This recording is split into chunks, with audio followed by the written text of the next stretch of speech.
आपके सामने, बिहार की जनता के सामने कमिट कर रहा हूं। जो कुछ भी मैं कमाऊंगा अगले 5 साल में, उसका 90%, कम से कम 90% जन स्वराज के इस अभियान के लिए डोनेट कर रहे हैं।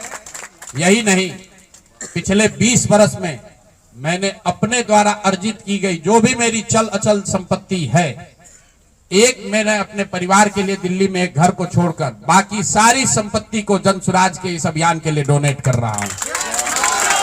पैसे की वजह से बिहार की गरीब जनता का जो ये आशा है, ये रुकने नहीं दूंगा, चाहे इसके लिए जो कुछ भी करना पड़े। पैसे की वजह से ये अभियान रुकने वाला नहीं है।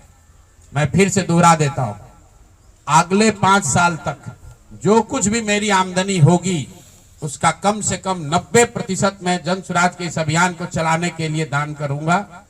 और दूसरा, पिछले 20 वर्ष में जो कुछ भी मैंने कमाया है, मेरी जो चल अचल संपत्ति है, उसमें अपने परिवार के लिए घर को छोड़कर बाकी सब कुछ जरूरत के मुताबिक जन स्वराज को डोनेट कर दिया जाएगा। इसके साथ ही मैं आपके जरिए बिहार की जनता से, जन स्वराज से जुड़े हुए लोगों को ये आह्वान करना चाहता हूं, आप भी संकल्प लीजिए। हम अपना 90% दे रहे हैं, आपसे 10% भी नहीं मांग रहे, लेकिन आज से जन स्वराज से जुड़ा हुआ हर व्यक्ति, बिहार को इस मिट्टी से प्रेम करने वाला हर व्यक्ति, आप चाहे किसी दल के हो, किसी विचार के हो, कोई भी काम करते हो, एक मदद कीजिए अपने राज्य के बेहतरी के लिए, सुधार के लिए, व्यवस्था परिवर्तन के इस अभियान के लिए। कम से कम 1000 रुपया जरूर आप डोनेट कीजिए। 1000 रुपया जन स्वराज को जरूर दीजिए।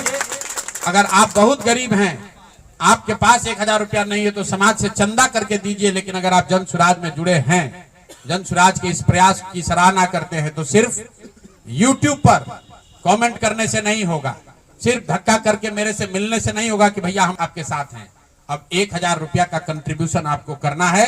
मेरा विश्वास है कि बिहार के 13 करोड़ जनता में से अगर 1 करोड़ लोगों ने भी 1000 रुपया का योगदान कर दिया, तो अगले 5 साल तक इस अभियान को कोई रोक नहीं पाएगा।